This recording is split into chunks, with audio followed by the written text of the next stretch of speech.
Shalom, chers frères et sœurs, soyez abondamment bénis. Aujourd'hui, nous allons voir dans cette vidéo l'histoire d'un grand prophète qui a vraiment marqué son temps, qui a marqué sa génération, qui a marqué, je dirais même, sa nation. Ok, nous allons parler du prophète Élie. Donc, dans cette vidéo, nous allons voir une partie de l'histoire du prophète Élie, du temps du roi Akab et de la reine Jézabel. Voilà. Donc, Élie était un grand prophète. Vous savez, quand nous lisons la Bible, il y a deux personnes qui n'ont pas connu la mort. Nous avons Enoch. Enoch qui était quelqu'un qui marchait avec Dieu. Et la Bible dit que Dieu l'a enlevé pour ne pas qu'il puisse vraiment connaître la mort. Et la deuxième personne dans la Bible qui n'a pas connu la mort, c'est le prophète Élie qui a été enlevé dans un char de feu. Ok? Donc Dieu lui a aussi fait la grâce de ne pas connaître la mort. Donc Élie, même quand nous lisons le Nouveau Testament, Jésus a parlé d'Élie. Et dans les épîtres aussi, nous voyons Jacques aussi qui parle d'Élie. Même Jean-Baptiste qui était venu. Nous allons lire un passage par rapport à cela, parce que c'est très important. Il y a souvent des choses que nous avons, des vérités que nous avons besoin vraiment de rétablir pour que les gens puissent vraiment être libres et ne pas être manipulés, escroqués par des gens qui ne savent pas ce qu'ils disent et souvent qui viennent prendre des passages par-ci, par-là, tordre le sens pour tromper les gens.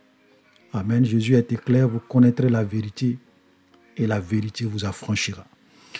Donc, tout ce que nous faisons, notre objectif vraiment, c'est de nous plonger dans la parole de Dieu et vous expliquer certaines vérités que vous avez besoin de savoir pour vivre une vie chrétienne libre, une vie chrétienne épanouie. Donc, dans cette vidéo, nous allons vraiment parler de beaucoup de choses, de beaucoup de vérités. Donc, je vous prie vraiment de prêter attention à tout ce que nous allons dire jusqu'à la fin. Amen. Donc, Jean-Baptiste, comme je le disais tout à l'heure, voilà ce qui a été dit sur Jean-Baptiste. Dans Luc chapitre 1, le verset 14.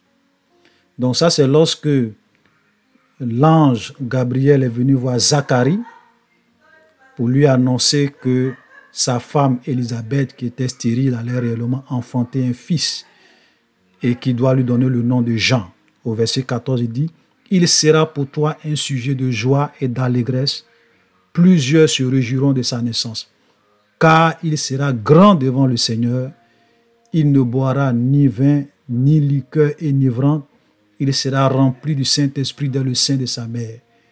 Il ramènera plusieurs des fils d'Israël au Seigneur le Dieu. Il marchera devant Dieu avec l'esprit et la puissance d'Élie pour ramener le cœur des pères vers les enfants et les rebelles à la sagesse des justes, afin de préparer au Seigneur un peuple bien disposé. » Donc, même Jean-Baptiste a donc mené son ministère avec l'esprit et la puissance d'Élie. En accomplissement à Malachie, chapitre 4, le verset 5, qui dit « Voici, je vous enverrai Élie le prophète avant le jour le jour de l'Éternel arrive, ce jour grand et redoutable. Il ramènera le cœur des pères à leurs enfants et le cœur des enfants à leurs pères, de peur que je ne vienne pour frapper le pays. » Donc, ce Élie qui devrait venir, ou bien ce prophète qui allait venir, qui allait marcher avec la puissance et l'esprit d'Élie, c'était Jean-Baptiste. Donc, juste pour vous amener vraiment à comprendre que quand même Élie était un grand prophète, et on fait référence à lui parce qu'il a marqué son temps, il a marqué sa génération, il a marqué son pays. Et Jean-Baptiste également était un grand prophète. Ok? Jésus a dit de tous ceux qui sont nés de femmes, il n'y a pas paru de plus grand que Jean-Baptiste. Ok? Mais ce Jean-Baptiste a accompli son ministère avec la puissance et l'esprit d'Élie. Vous allez souvent voir des gens qui vont venir vous dire que Élie n'est pas encore venu, ou bien Élie, un deuxième Élie encore va venir. D'autres même vont vous dire que William Branham était le Élie qui devrait venir. Il y a même un faux prophète qui s'est fait appeler Docteur Oyo qui dit que lui, c'est Élie qui doit venir. Laissez-moi vous dire de la manière la plus claire possible, parce que nous sommes en train de voir l'histoire d'Élie et nous allons voir tout à l'heure une bonne partie de l'histoire d'Élie. Laissez-moi vous dire de la manière la plus claire possible. Le Élie qui devrait venir en accomplissement de Malachie chapitre 4, le verset 5 à 6, ce Élie-là est déjà venu. Il n'y a plus un autre Élie qui va venir. Donc tous ceux qui viennent vous dire que William Branham était Élie ou bien tel prophète est Élie, tous ceux qui se présentent à vous comme étant Élie, ce sont des menteurs. Il faut automatiquement les rejeter parce que Élie est déjà venu. Jésus l'a dit clairement. Jésus l'a dit clairement dans Matthieu chapitre 17. Les disciples lui disent cette question, pourquoi donc les scribes disent-ils qu'Élie doit venir premièrement? Parce que les scribes disaient aux disciples, écoutez, ils disaient que Jésus n'est pas le Messie, parce qu'avant que le Messie n'arrive, Élie doit venir premièrement et rétablir toutes choses. C'est ce que les scribes disaient aux enfants d'Israël. Ils disaient même, ils enseignaient cela. Et les disciples viennent dire à Jésus, ils disent, pourquoi donc les scribes disent-ils qu'Élie doit venir premièrement? Et voilà la réponse de Jésus. Il répondit, il est vrai qu'Élie doit venir et rétablir toutes choses. Mais je vous dis qu'Élie est déjà venu, qu'ils ne l'ont pas reconnu et qu'ils l'ont traité comme ils l'ont voulu. De même, le Fils de l'homme souffrira de leur part. Verset 13, Matthieu 17, verset 13. Les disciples comprirent alors qu'il leur parlait de Jean-Baptiste. Donc les disciples ont compris que le Élie qui devrait venir, c'était Jean-Baptiste. Et Jésus est clair. Il a dit, c'est vrai, Élie doit venir. La parole de Dieu doit s'accomplir. Avant que le messager du Seigneur n'arrive, Élie doit venir. Mais laissez-moi vous dire qu'Élie est déjà venu. Ils ne l'ont pas reconnu. Exactement comme aujourd'hui, vous avez beaucoup de chrétiens qui refusent de reconnaître que Élie est déjà venu dans la personne de Jean-Baptiste pour préparer le chemin du Seigneur, pour préparer un cœur disposé à l'agneau qui devrait venir pour sauver le monde. Donc ça, c'est une première vérité que je voulais rétablir. Donc tous ceux qui vous disent qu'il y a un autre Élie qui va venir, c'est du trash. Il n'y a pas plus clair que ça. On pose la question, il dit Jean-Baptiste, il y a des passages où Jésus dit Jean-Baptiste est le Élie qui devrait venir. Quand on dit le, c'est comme quelqu'un te dit ce monsieur est le président qui devrait venir. Mais à partir du moment où il est venu, c'est fini. Il y a quel autre président? Il dit c'est lui qui est le président qui devrait venir. Donc c'est fini. Souvent, l'argument qu'ils prennent, excusez-moi si je prends un peu de temps là-dessus, parce que comme on est en train de faire un enseignement sur le prophète Élie, il faut vraiment qu'on essaye de rétablir la vérité et de démolir tous les mensonges sur Élie et sur l'esprit d'Élie, la puissance d'Élie. Souvent, l'argument qu'ils prennent, c'est quoi? On va relire Malachie 4. Ils vont vous dire, la Bible dit que Malachie 4, le verset 6, parce qu'il dit, bon, on commence au verset 5, voici, je vous enverrai Élie le prophète avant le jour de l'Éternel, avant que le jour de l'Éternel arrive. Ce jour grand et redoutable. Verset 6, il dit, ils disent que le Élie qui devrait venir, il ramènera le cœur des pères à leurs enfants et le cœur des enfants à leurs pères, de peur que je ne vienne frapper le pays d'interdit. Et donc, ils disent que, mais Jean-Baptiste a simplement, puisque lorsque nous lisons Luc 1, le verset 17, il dit, Jean-Baptiste, il marchera devant Dieu avec l'esprit et la puissance de lui pour ramener le cœur des pères vers les enfants. Donc, ils disent que Jean-Baptiste a accompli une première partie en ramenant le cœur des pères vers les enfants, mais il n'a pas ramené le cœur des enfants vers les pères. Donc, il y a un autre Élie qui doit venir pour accomplir ça. C'est du trash. Écoutez-moi très bien. Parce que vous savez, le problème avec beaucoup de personnes, c'est que quand ils lisent la Bible, ils ne lisent pas la Bible sérieusement. Ils font une interprétation fantaisie et superficielle de la parole de Dieu. Ils ne sont pas sérieux. Écoutez ça. Luc 1, 17. Il marchera devant Dieu avec l'esprit et la puissance d'Élie pour ramener le cœur des pères vers les enfants et les rebelles à la sagesse des justes. Entre le père et l'enfant qui est rebelle, c'est toujours les enfants qui sont rebelles. Donc les rebelles ici, ce sont les enfants. Il ramènera les rebelles à la sagesse des justes. C'est clair. Donc, Malachie chapitre 4 verset 6 a été accompli en la personne de Jean-Baptiste. Et comme je le disais tout à l'heure, Jésus lui-même, il a été très très clair là-dessus. Il est vrai qu'Élie doit venir rétablir toutes choses. Il n'a pas dit qu'Élie doit venir rétablir une partie. Il dit qu'Élie doit venir rétablir toutes choses. Et après, il leur dit que Élie est déjà venu et qu'ils ne l'ont pas reconnu. Et c'était Jean-Baptiste. Point. Il n'y a plus de débat. Maintenant, vous avez souvent, comme j'aime souvent le dire, Dieu ne force personne. Tu es libre de te convaincre toi-même de ton mensonge et de croire en ton mensonge. Voilà. Donc tous ceux qui viennent vous dire Branham était Élie, c'est du trash. Tous ceux qui viennent dire le docteur Oyo est Élie, c'est du trash. Élie est déjà venu. Alléluia. Donc ça, c'était une première vérité. Maintenant, là, un autre témoignage que nous voyons sur Élie lorsque nous lisons le Nouveau Testament, c'est le livre de Jacques. Jacques 5, le verset 17, voilà un témoignage sur Élie. Élie était un homme de la même nature que nous. Il pria avec instance pour qu'il ne tomba point de pluie, et il ne tomba point de pluie sur la terre pendant 3 ans et 6 mois. Puis il pria de nouveau, et le ciel donna de la pluie, et la terre produisit son fruit. Alléluia. Alléluia. Donc ça, c'est pour vraiment mettre l'accent, ou bien pour rendre témoignage de la vie de prière d'Élie. Et nous allons voir tout à l'heure un aspect de la vie de prière d'Élie.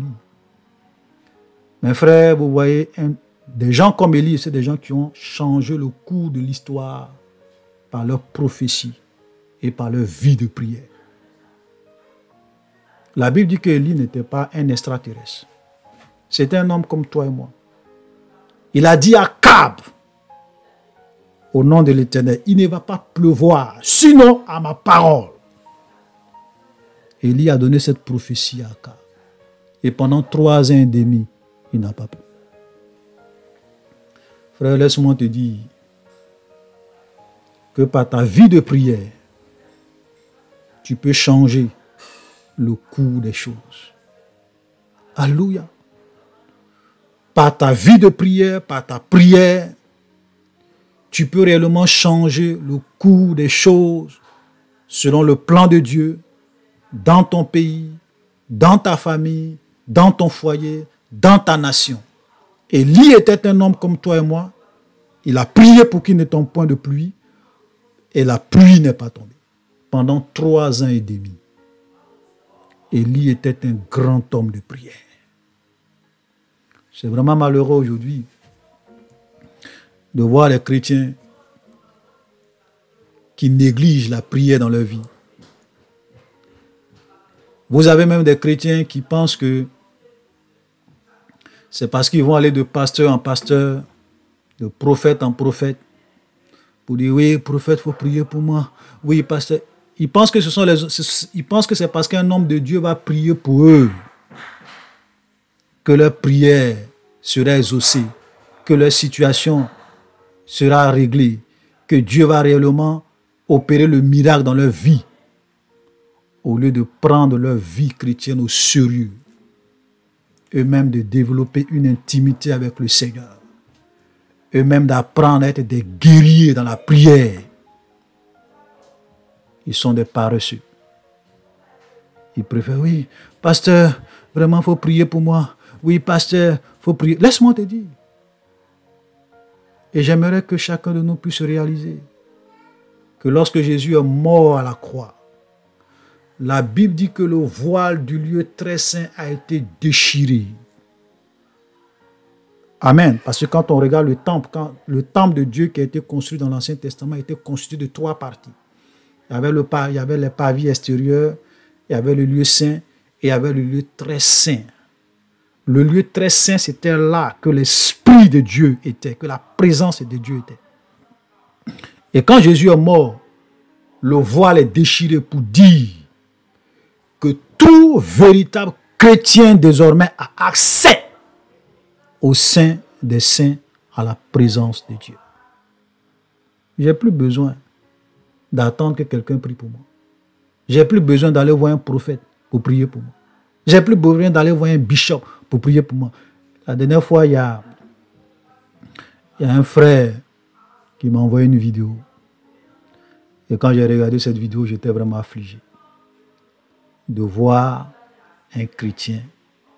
Je crois qu'il y avait un homme et une femme qui étaient en genoux et c'est là qui implorait un homme de Dieu qui suppliait un pasteur de prier pour eux, pour que Dieu puisse intervenir dans leur vie. En genoux, et il se traîne derrière l'homme de Dieu. L'homme de Dieu même le banalise, c'est-à-dire le rejette et lui dit, tais-toi là-bas. Et il est là. Pasteur, prie. J'étais là, j'étais écœuré. C'était en anglais, mais j'étais écœuré. J'ai dit, mais comment toi, un enfant de Dieu, un fils du Très-Haut, Jésus est venu mourir pour toi, car Dieu a tant aimé le monde qu'il a donné son Fils unique afin que quiconque croit en lui ne périsse point, mais qu'il ait la vie éternelle. À tous ceux qui l'ont reçu, à ceux qui croient en son nom, elle a donné le pouvoir de devenir enfant de Dieu. Toi, tu es un enfant de Dieu et tu t'en vas faire la courbette devant un autre soi-disant pasteur, te traîner par terre pour qu'il prie pour toi, comme si toi, tu n'avais pas accès à ton propre Père qui est dans les cieux. C'est malheureux. Esclave des hommes. Esclave des hommes. Des idolâtres. C'est-à-dire qu'ils se prosternent devant des hommes comme leurs dieux. Beaucoup de chrétiens, leurs pasteurs sont venus leurs dieux. Leurs prophètes sont devenus leurs dieux. Vous avez des chrétiens, même quand ils ont des problèmes, même des cauchemars, quand ils se lèvent, ils prennent la télé, c'est le pasteur qu'ils appellent. C'est malheureux. Je vous ai donné le pouvoir de marcher sur les serpents et les scorpions. Ça, c'est Jésus qui disait à ses disciples. Et sur toute la puissance de l'ennemi, et rien ne pourra vous nuire. Voilà des vérités que des gens comme Élie ont démontrées dans leur vie. Alléluia. Chers frères et sœurs, tu peux fléchir les genoux dans ta chambre et Dieu va t'exaucer. Vous savez, ce n'est pas le fait que tu vas de pasteur en pasteur que Dieu va exaucer ta prière. Ce n'est pas le fait que vous allez de programme en programme. Il y a des chrétiens, quand on dit il y a programme, ils courent. Il y a tel homme de Dieu puissant qui arrive, il court, il s'en va. Ils pensent que c'est là que Dieu va forcément les exaucer. Vous n'avez rien compris. Parce que Jésus était clair. L'heure vient et elle est déjà venue. Où ça ne sera plus sur cette montagne, ni à Jérusalem, que vous allez adorer le Père, car Dieu est esprit. Et il faut que ceux qui l'adorent en esprit et en vérité.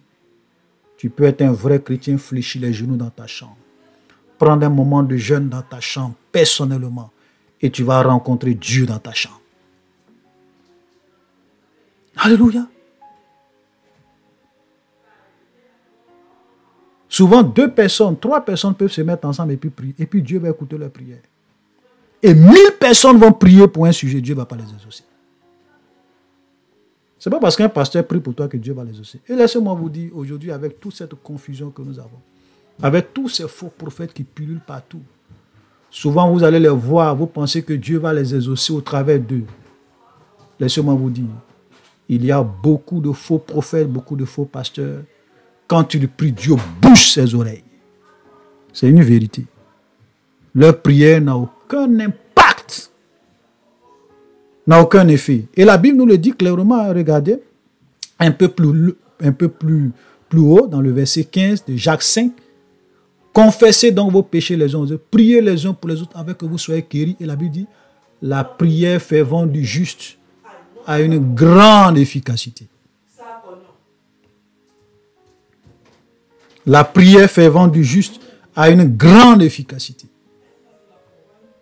Donc, il y a des gens quand ils prient, Dieu ne les écoute pas. Et la Bible nous le dit aussi dans Ésaïe. Ésaïe 59, verset 1. Non, la main de l'Éternel n'est pas trop courte pour sauver, ni son oreille trop dure pour entendre. Mais ce sont vos crimes qui mettent une séparation entre vous et votre Dieu. Ce sont vos péchés qui vous cassent la fâche et l'empêchent de vous écouter. Vous comprenez? Donc tous ces pasteurs, ces prophètes qui vivent dans la pornographie, dans l'immoralité, dans l'adultère, qui divorcent, qui se remarient, vous allez les voir, je vous assure, Dieu ferme ses oreilles quand il prie. Il y a longtemps, Dieu les a abandonnés. Donc, vous vous fatiguez. C'est pour cela que vous allez les voir, vous priez, vos prières ne sont jamais exaucées. Parce que ce n'est pas eux qui peuvent réellement exaucer. Dieu ne les écoute pas. Et donc, quand vous allez les voir, Dieu ne peut pas vous exaucer. Alléluia. Donc, chers frères et sœurs, ce sont des vérités vraiment très importantes que nous avons besoin de comprendre. Le voile du lieu très saint a été déchiré. Chaque enfant de Dieu peut prier, Dieu va l'écouter. Tu n'es pas obligé d'aller faire la courbette devant quelqu'un.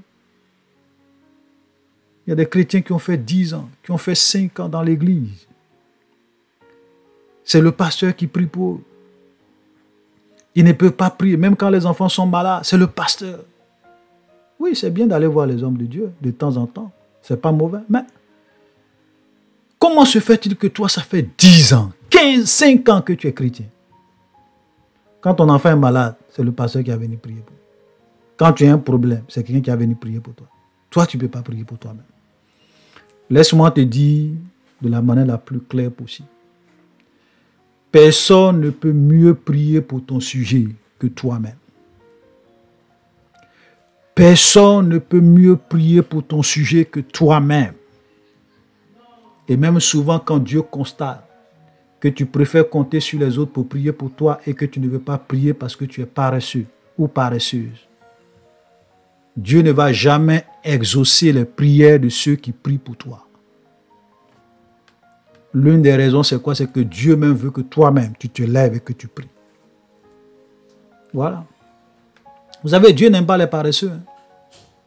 Dieu n'aime pas les... Il y a des chrétiens aujourd'hui qui ne veulent rien faire. Il faut que tout le temps, ça soit les hommes de Dieu, ça soit... Et comme aujourd'hui, on a des pasteurs escrocs qui veulent que les chrétiens dépendent d'eux. Donc, au lieu de leur prêcher des vérités pour que ces chrétiens-là soient matures et indépendants, ils continuent toujours à créer des chrétiens faibles, faiblards. Des chrétiens dépendants tout le temps de leur pasteur. Pour n'importe quel petit problème, ils n'ont pas une vie de prière, ils sont obligés d'aller voir l'homme de Dieu. Souvent, Dieu te regarde dans tes problèmes.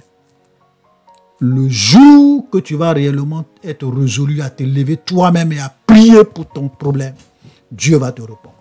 Frère, c'est une vérité. Parce que Dieu n'aime pas les paresseux. Alléluia. C'est comme cela que j'avais écouté l'histoire d'un pasteur qui avait raconté une histoire comme ça. Bon, je paraphrase un peu. C'est un peu un chrétien qui est venu une fois le voir pour lui expliquer un problème.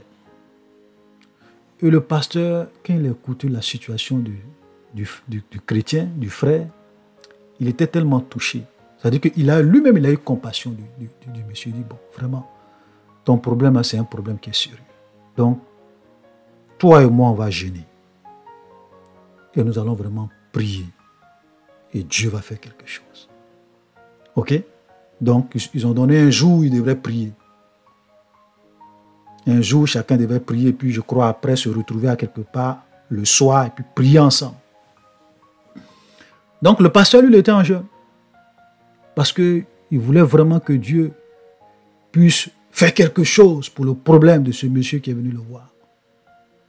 Et donc, dans la journée, le pasteur, il sort, il s'en va, il rentre à quelque part, je ne sais pas si c'était dans un magasin ou bien dans un supermarché ou bien dans un restaurant quelque part. Et il voit le chrétien qui est assis là, en train de manger. Un bon plat en train de manger. Pendant que le pasteur jeûne. Hein. Et quand le pasteur l'a vu, il n'en revenait pas. Et il allait le voir pour lui montrer qu'il l'a vu. Donc le pasteur allait le voir pour le saluer. Quand il a vu le pasteur, il était dérangé, gêné. Quand le pasteur est sorti de là, il a coupé le jeûne, il allait manger. Voilà. Il a arrêté de jeûner pour ce monsieur. Pourquoi? Parce qu'il a compris que ce monsieur-là n'est pas sérieux. Imaginez un seul instant, même si le pasteur ne l'avait pas vu, puis ils allaient se retrouver le soir pour prier. Vous pensez que Dieu va exaucer cette prière? C'est-à-dire que le pasteur jeûne, lui-même le concerné, il a le ventre plein, il vient se mettre là pour faire semblant comme s'il a aussi jeûné. Dans cette hypocrisie, ce mensonge, et vous pensez que même si le pasteur est sincère, Dieu va l'exaucer, même dans 100 ans, Dieu ne va pas exaucer. Voilà. Vous savez, la Bible dit qu'on ne se moque pas de Dieu. Ce qu'un homme aura sémé, il va le moissonner. Amen. Donc faisons beaucoup attention. Alléluia. Donc, chers frères et sœurs, nous allons revenir à notre sujet. C'est vrai que on est en train de faire une étude. C'est important souvent quand on fait des études de vraiment dire des choses pour que les gens puissent vraiment bien comprendre et prendre leur vie sérieux. Élie, la Bible est claire, Élie était un homme de la même nature que vous et moi. Il a prié pendant 3 ans et demi. Pour ne pas que la pluie tombe pendant 3 ans et demi, pardon, et il n'a pas plu. Alléluia.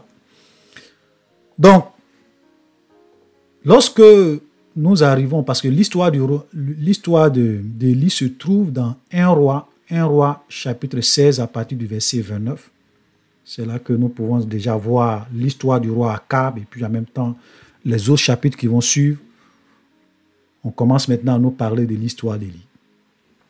Vous savez, quand on arrive dans le livre des rois, ce que vous allez souvent remarquer, c'est que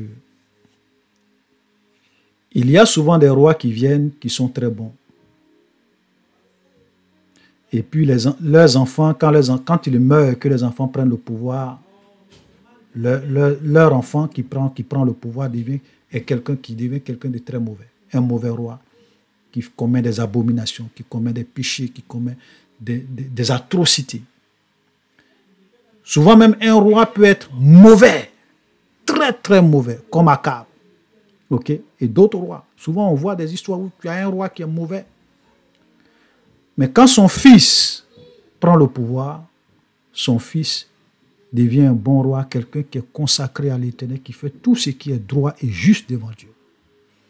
Donc quand vous lisez l'histoire des rois, okay, 1 roi, 2 rois, et même le livre des chroniques, vous allez remarquer ça. C'est-à-dire que tu peux avoir un bon roi et un fils de roi qui est mauvais. Tu peux avoir un fils de roi qui est mauvais, qui devient roi. Et puis lui aussi, son fils devient bon. Ainsi de suite. Pourquoi je parle de ça? Pourquoi je parle de ça? J'aimerais vraiment que les gens souvent qui croient en toutes ces histoires de liens ancestraux, de liens de sang, le péché de mes arrière-grands-pères dont je paye les conséquences, qui m'influencent, les pactes que mes grands-pères ont signés, qui continuent d'agir sur ma vie. Qu'est-ce que vous pensez de ça? Comment se fait-il qu'un roi peut être cruel, mauvais, s'il fait même des abominations, des atrocités? Ok? Et puis, ces péchés-là, ou bien le lien de sang n'agit pas.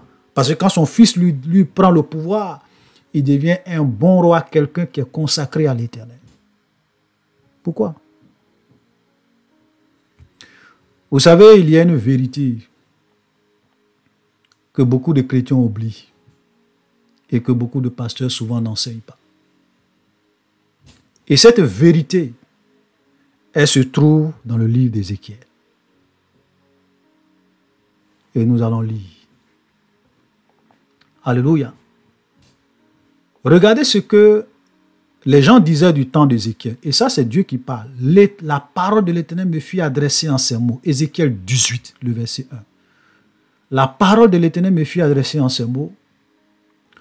Pourquoi dites-vous ce proverbe dans le pays d'Israël? Les pères ont mangé des raisins verts et les dents des enfants ont été agacées. Donc en Israël, c'était un proverbe. Parce que Dieu avait dit qu'il punit l'iniquité des pères sur les fils jusqu'à la 3e et la 4e génération de ceux qui le haïssent et il fait grâce jusqu'à 1000 générations de ceux qui l'aiment et qui gardent ses commandements. Donc, au temps d'Ézéchiel, les gens disaient, oui, nos parents mangeaient des raisins verts. En un mot, nos parents ont commis des péchés. Et ce sont nous, leurs enfants, qui payons les conséquences des péchés de nos parents. Regardez la réponse de Dieu à ce proverbe. Verset 3, « Je suis vivant, dit l'Éternel.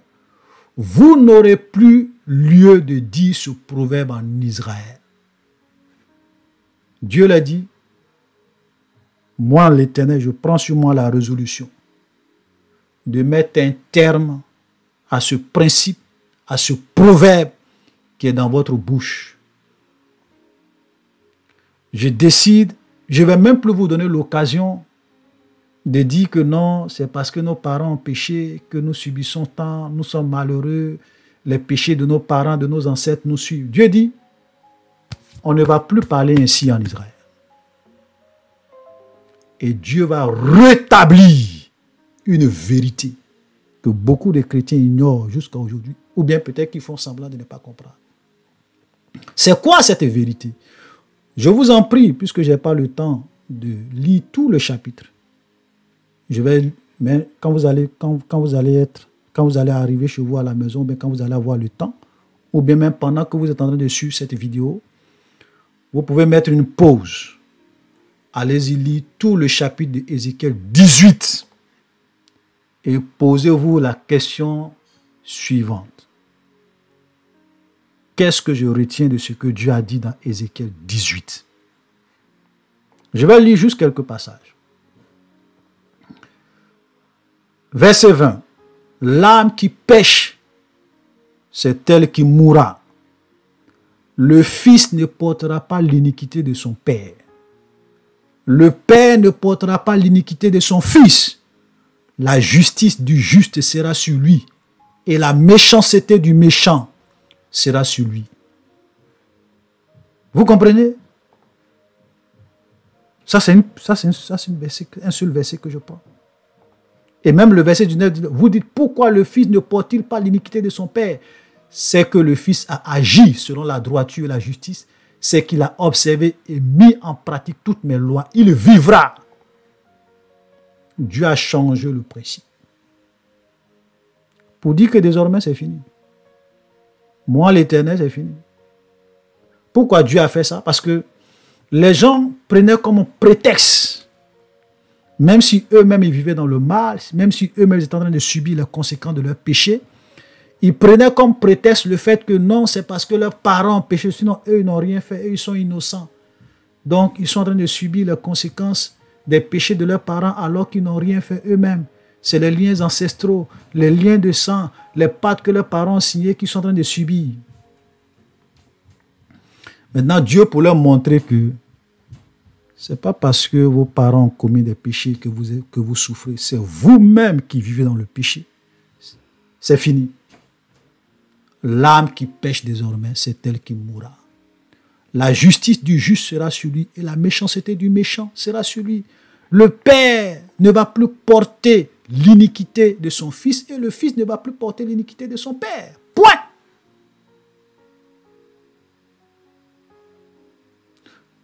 Vous comprenez cette vérité, frère, beaucoup de personnes, parce qu'ils n'ont pas la vérité, ils sont manipulés, ils sont vraiment escroqués. Aujourd'hui, il y a des églises où vous partez.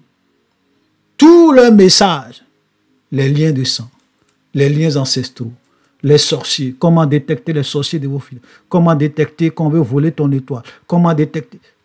Tout ça, les gens en ont fait une doctrine pour embrouiller les gens. Vous savez qu'il y a des églises où chaque année on coupe les liens. On coupe les liens. On coupe les liens de sang. Ça finit jamais. Que dites-vous de cette vérité? Je sais qu'il y a des gens qui vont me dire, oui frère, c'est vrai ce que tu dis, c'est ce que Dieu a dit effectivement. Oui, parce que Dieu avait dit dans Exode 20, je suis un Dieu jaloux qui punit l'iniquité des pères sur les fils jusqu'à la 3e, la 4e. Ça c'est Dieu qui avait dit ça. Donc, c'était vrai. Mais quand on arrive dans Ézéchiel, Dieu dit, je ne vais plus jamais vous donner l'occasion de parler ainsi. Chacun va porter ses propres péchés. Et ce n'est pas étonnant. C'est pour cela que quand on arrive dans le livre des rois, vous pouvez avoir des rois qui sont mauvais, qui font des pactes, souvent même qui font des sacrifices humains, qui font des choses démoniaques. Ils vont même vers Baal, vers Astarté. On va voir l'histoire d'Akab. Ok? Comment il avait réellement vendu son âme au diable pour faire le mal. Amen. Donc, vous avez des rois. Mais quand vous voyez souvent, vous pouvez avoir un roi qui est mauvais. Mais plus tard, vous pouvez avoir, quand son fils ou bien le fils de son fils va prendre le pouvoir, il devient un bon roi.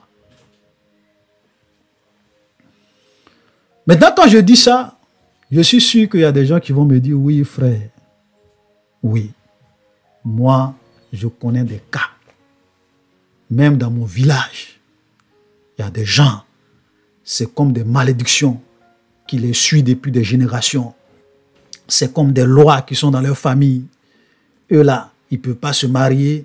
Eux là, c'est comme ça. Eux là, ils ne doivent pas faire ça. Ils ne doivent pas peut-être aller à l'université. Donc, j'ai vu des cas. C'est une réalité en Afrique.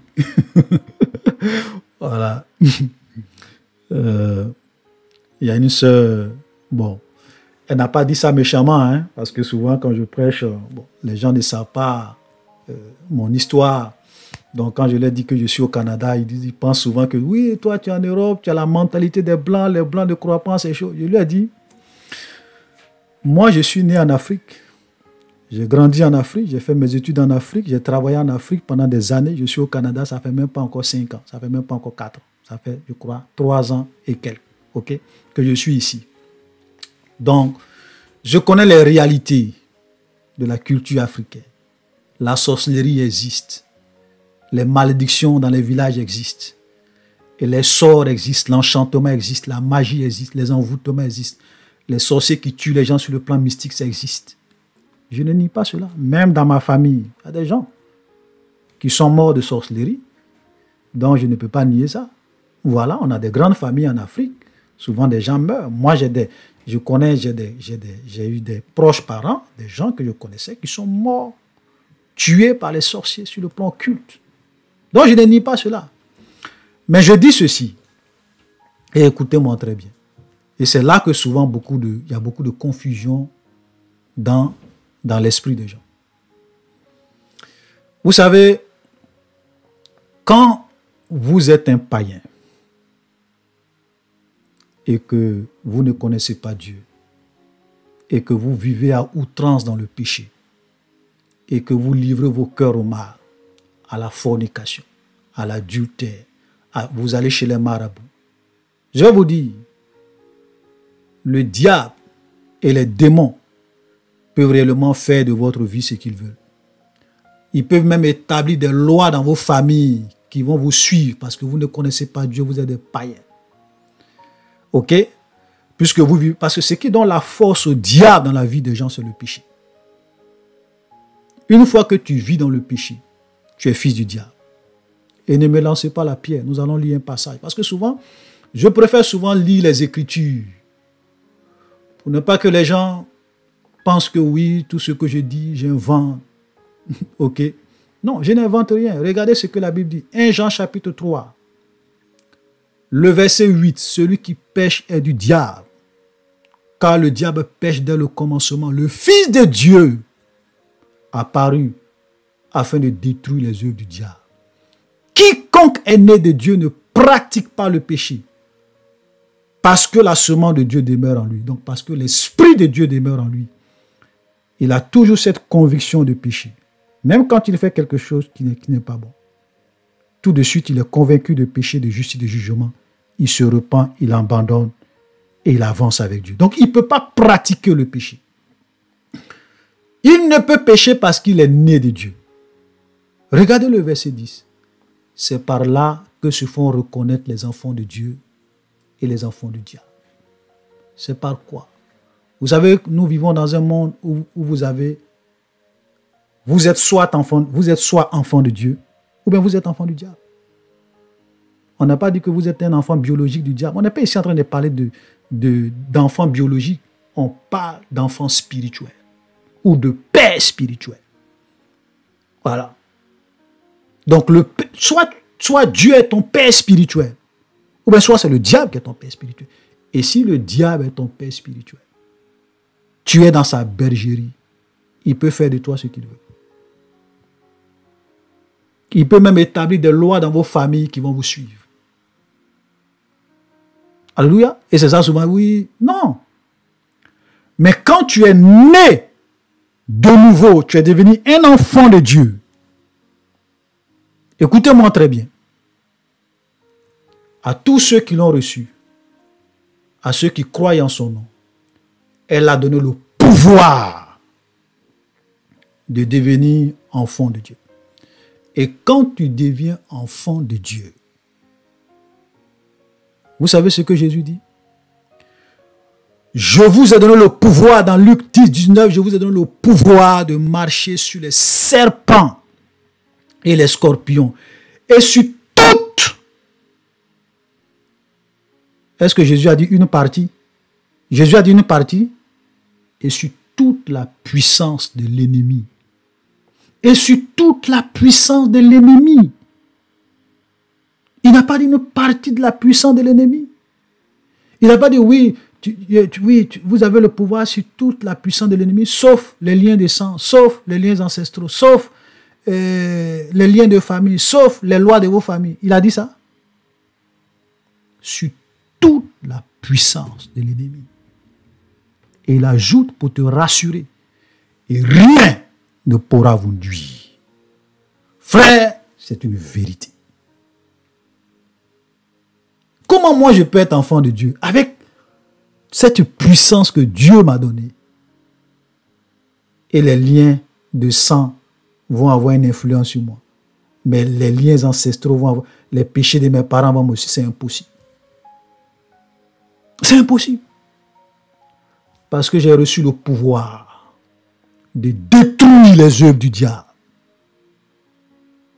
J'ai reçu le pouvoir de détruire et de marcher sur toute la puissance de l'ennemi. Les gens qui sont dans ma famille qui ne connaissent pas Jésus, oui, peut-être que eux, les liens peuvent les influencer, les lois de nos familles. Mais moi, c'est impossible. Si les gens disent dans ma famille que personne ne doit dépasser la classe de terminale, ou bien personne dans notre famille ne peut aller à l'université et avoir un diplôme universitaire, moi j'irai à l'université et j'aurai un diplôme universitaire. Si dans nos familles on dit les gens ne se marient pas, ok, ça c'est pour les autres, c'est pas pour moi. Moi je vais me marier au nom de Jésus. Si les gens disent que non, dans nos familles on ne peut pas travailler, moi je vais travailler. L'enchantement, les mauvais sorts, la magie, l'envoûtement ne peuvent rien contre ma vie. Alléluia. Entre Dieu et le diable qui est fort, Satan va s'asseoir là-bas avec les sorciers et puis vont établir des lois dans mon village et puis moi, ça aurait un impact sur moi. C'est impossible. Alléluia. Donc, beaucoup de chrétiens ne connaissent pas leur autorité. Ils ne savent pas qui ils sont dans le Seigneur. Et au lieu de se réveiller dans la prière, détruire les œuvres du diable avec autorité, ils dorment. Ils dorment. Et ils sont là, oui, les liens des sangs. Vous avez des églises où les pasteurs passent tout le temps à parler de sorcellerie. Comment détecter les sorciers de ton village? Comment détecter les sorciers de ta famille? Ta maman est sorcière, ton papa est sorcier, ton oncle est sorcier, ta tante, c'est ta tante qui est derrière ton problème. C'est du trash tout ça. Et ils divisent des familles, divisent des foyers. Vous avez des chrétiens aujourd'hui qui ne vont pas dans leur village, qui ne parlent plus avec certains membres de leur famille parce que selon eux, ce sont des sorciers. Vous faites pitié. Vous faites pitié. Le sorcier, lui, veut parler avec toi. Toi, tu ne veux pas parler avec lui. Qui a peur de qui? Si celui qui est en toi est plus fort que celui qui est dans le monde, tu as peur de qui? Je vais dans mon village et je dors. Je vais au milieu des sorciers et je dors. Voilà. Tant que je crains l'Éternel, l'ange de l'Éternel va camper autour de moi. Alléluia. Voilà. Donc, chers frères et sœurs, arrêtez d'aller suivre les cours de sorcellerie.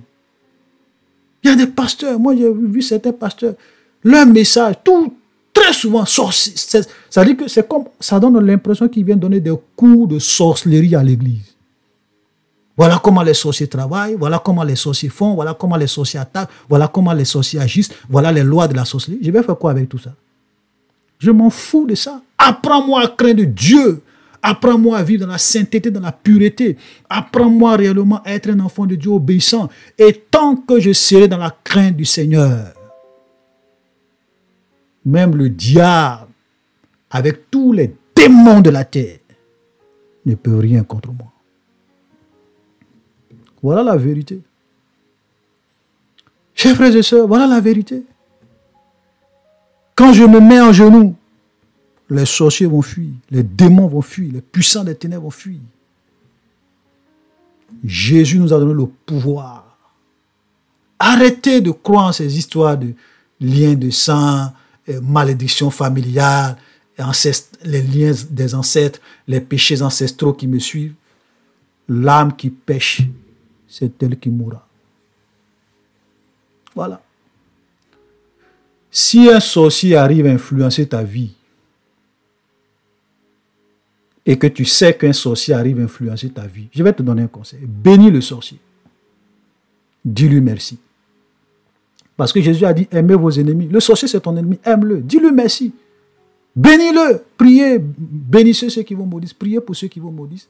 Voilà. Priez pour ceux qui vous maltraitent. Voilà. Aimez vos ennemis. Parce qu'au moins, ce sorcier-là a réussi à te montrer que tu n'es pas un vrai chrétien. Donc, c'est parce qu'il a réussi à te montrer que tu n'es pas un vrai chrétien. Si tu es intelligent, tu dois avoir une prise de conscience, changer de vie et rétablir ta relation avec Dieu. Amen. Voilà. Donc, un enfant de Dieu n'a pas à voir. Vous pensez qu'au temps de Jésus, c'est ce que je disais une fois. Je disais, mais vous pensez que quand Jésus était sur la terre, là, il n'y avait pas de mystiques. Il n'y avait pas des sorciers à Jérusalem. Il n'y avait pas des occultistes, il n'y avait pas des magiciens, il n'y avait pas des gens qui faisaient des pratiques occultes. Vous pensez ça? Mais vous avez une fois vu Jésus aller faire la délivrance de quelqu'un et puis lui dire non, c'est ton papa qui est la source de ton problème, c'est ta maman qui est la source. Jésus n'a jamais fait ça. Pourquoi? Parce que Jésus n'est pas venu pour s'aimer la division dans leur famille. Quand tu viens vers Jésus et qu'il sait que ton problème c'est un problème mystique, il te délivre. Il te libère, il chasse le démon, il chasse la maladie et il te dit suis-moi.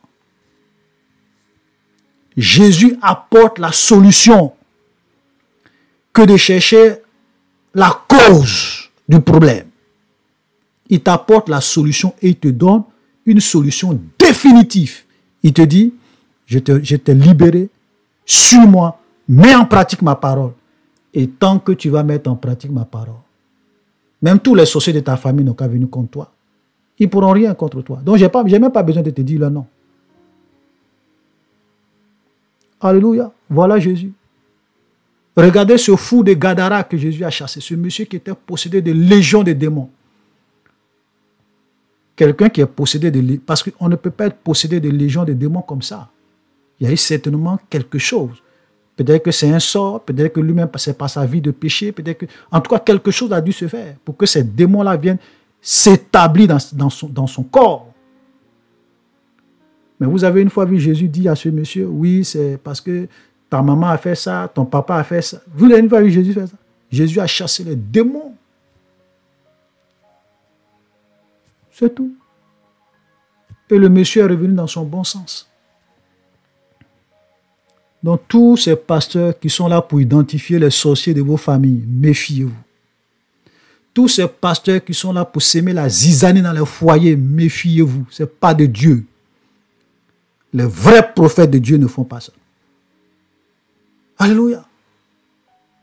Faites attention. J'insiste là-dessus parce qu'il y a des familles qui sont détruites, divisées.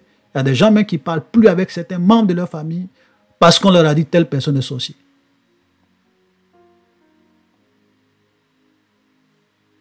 Faites attention. Nous n'avons pas à lutter contre la chair et le sang. Les hommes ne sont pas nos ennemis. Les hommes ne sont pas nos ennemis. On doit combattre l'esprit de la sorcellerie, les démons, les puissants des ténèbres, mais pas que les hommes physiques meurent. Parce qu'eux aussi ils ont besoin d'être sauvés par le ciel. Donc, chers frères et sœurs, faisons beaucoup attention. J'ai vraiment pris du temps sur ça. Voilà, excusez-moi, parce que souvent, il est important qu'on insiste sur certaines vérités pour que les gens puissent comprendre. Donc, nous allons nous arrêter là et dans la prochaine vidéo, nous allons entrer dans le fond du sujet, ok, avec l'histoire du prophète Élie. Shalom et soyez bénis.